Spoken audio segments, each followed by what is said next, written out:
Serial killers. The very mention of the term sends shivers down the spine.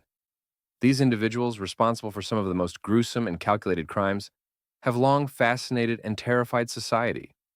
But what drives a person to become a serial killer? Is it nature, nurture, or a twisted combination of both? In today's video, we'll dive deep into the psychology of serial killers and uncover what makes them tick. And we'll also take a look at a real case that shocked the world. First, let's define what makes someone a serial killer. By definition, a serial killer is a person who commits multiple murders, often following a particular pattern or motive. But what separates them from other types of killers?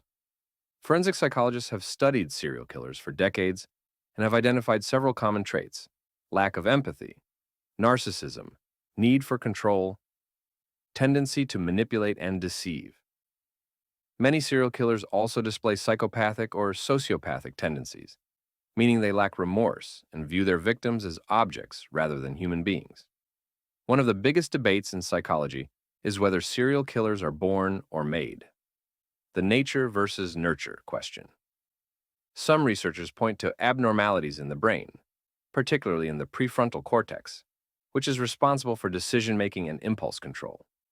Others believe that traumatic childhoods filled with abuse, neglect, or isolation may push individuals toward a path of violence. It's not uncommon for serial killers to report severe physical or emotional abuse during their upbringing, which fuels their feelings of anger and rejection.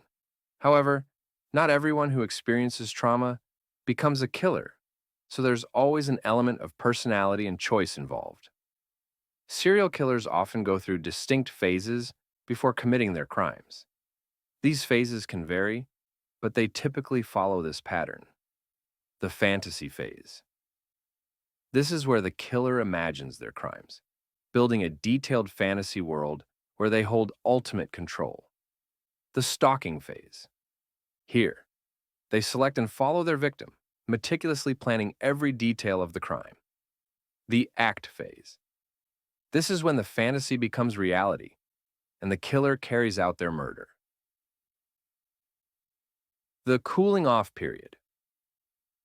After the crime, serial killers often return to a state of normalcy, sometimes even going undetected for years before striking again.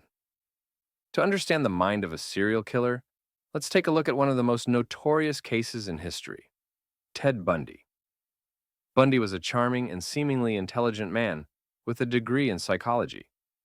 But behind that facade was a cold-blooded killer responsible for the brutal murders of at least 30 women across several states in the 1970s. Bundy's killing spree followed a distinct pattern. He lured women by pretending to be injured or in need of help, gaining their trust before violently attacking them.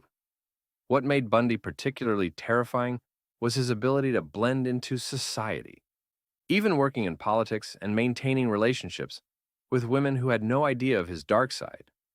Psychologists believe Bundy was a classic narcissist with psychopathic tendencies. He lacked empathy, thrived on control, and used manipulation to get what he wanted. His case illustrates how dangerous and deceptive serial killers can be. Our fascination with serial killers is undeniable. From documentaries to Hollywood films, society has a strange obsession with these criminals. But why? Experts suggest it's because serial killers represent the ultimate taboo, the destruction of human life for personal gratification. They challenge our understanding of morality and force us to confront the darkest parts of human nature. While it's important to study these individuals to prevent future crimes, we must be careful not to glorify them.